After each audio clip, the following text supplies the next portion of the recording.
the 1965 Harmony Comet. Okay. And that was also part of the cash from Morgantown. Okay. Good. In addition, we had a cymbal, and that may have been the snare drum, and then what was the other thing? Oh, and then another guitar that had 3 humbuckers on it. And I think, Dave, you liberated that from our hands and did something with it. I don't know what it was. It was there one day, it was gone the next. Well, hopefully he didn't use the patented recording technique of immersing it in water. Yes, that was the best microphone technique ever. Yeah. We turned it in the bathtub. We ran into the bathroom and held it in the bathtub. Yeah, we did that. And then the other one was that coal bin by our fireplace. We stuck a microphone down there to get the reverb on that. Yeah, which was good. So I guess I started joining you in about 66 or 67. Yeah, I think you had graduated. Because what happened is when you moved out, we took over your room and started recording a bunch of songs. I mean, Jack, I wish I could find those tapes because there were some pretty interesting songs. And then Dave, when you came back during break or when you were flunking out, I'm not sure which it was, you joined us in those songs, and that was the couple of I don't know if that was when I Really Hate You came around. It was sometime around that. I think I Really Hate You was before David graduated. I think. Oh, really? Yeah, but I'm not positive. See, that's why we're having this convocation here to try to pull up reminisce, because maybe 3 heads are better than 1. Okay, so it was kind of vague during that whole time. Yeah. I don't know why, but it was the Pittsburgh smog that was messing us. Yeah, that's what it was. All I remember, Jack, is Dave, you were running track, you were doing all sorts of other things, and running around with the chicks. And Jack and I were serious musicians. Actually, Jack was a serious musician. I was just banging on stuff randomly, trying to have fun. But that's how it really was. How we got started was just that, sitting in a room and just jamming, just turning on the tape recorder. You would come in with your songs, the chords for the songs, the words. We'd write the lyrics. We'd practice, do some harmonies, hit the tape and let it go. And then we'd flip over and dub it again. We'd do another track on top of that. And I think we only major times just 4 tracks. I don't know, like you said, I think we may have tried to overdo that, but when you take from a reel-to-reel to a cassette, that's where it just went haywire, Well, and I think initially, I think we just had a small little reel-to-reel. It was just like a little box that's right. one. Like a little. Yeah. But I can't. Was that your? 3-inch reels. Yeah. Yeah. Yes. That's what it was. I think that was. Was that your recorder, Dave? I don't remember. I don't remember either. Okay. All I know is you had to get a new microphone. That's the one that went into the After it went in the water glass. Banging on with a pencil. Hey, those ocean sounds in a water glass are nothing like them. That's right. It was a little solenoid microphone, wasn't that what it was? A little round microphone. Yeah. Yeah. That was funny. Yeah, and that's where we had all the wobbly sounds, because in the tape going through on the 3-inch, it wasn't as tight as you would get on the reel-to-reel, and it was and then it split, and then we'd have to get Scotch tape to try to tape it back together again. Well, when did you get a reel-to-reel recorder? I got one in about I was in my first year of college. Yeah, that's when Dave got it, and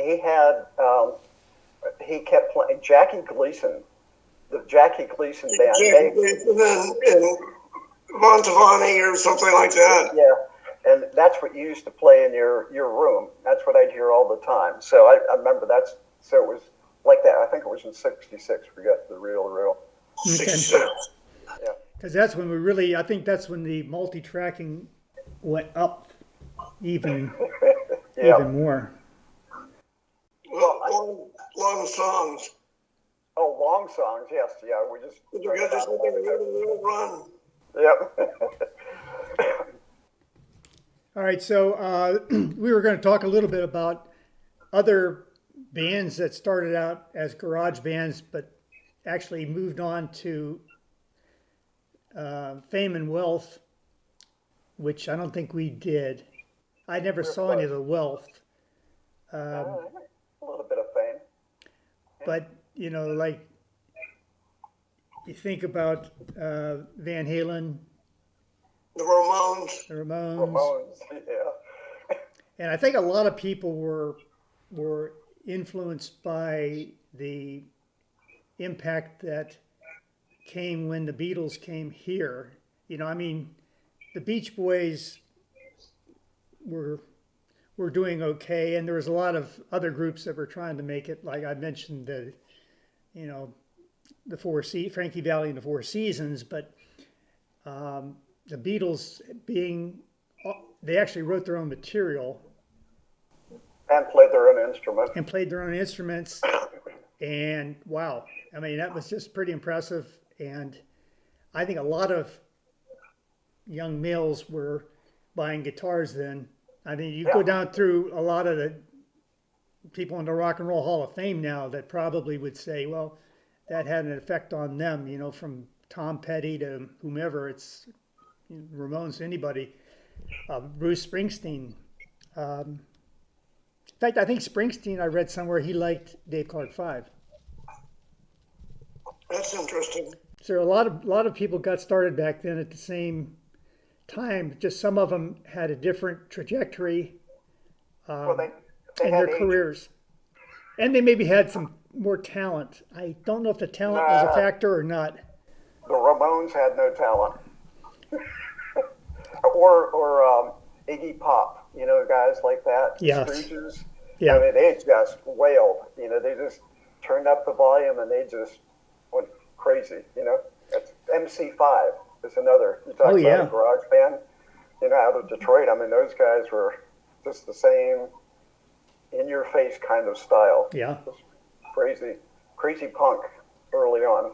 But yeah, the Beatles. I mean, I think you're right, Jack. Everybody picked up the guitar and we tried to emulate them. We wrote songs, you know, same style, chord, verse, chorus type of thing to try to. Rolling Stones. Rolling Stones, yeah. Rolling Stones, we did. Yeah, I think the Beatles though were the initial punch into the industry, and then the others started following. The Rolling Stones were real close behind, but to me it was the Dave Clark 5 that had the melody and the rhythm that went with it. You know, well, they were getting a lot of exposure on. They appeared, I think, 17 times. They were the most to appear on Ed Sullivan, and of course that was a big deal back then. Oh yeah, it was huge. Even though they were lip syncing a lot, it still was powerful sound.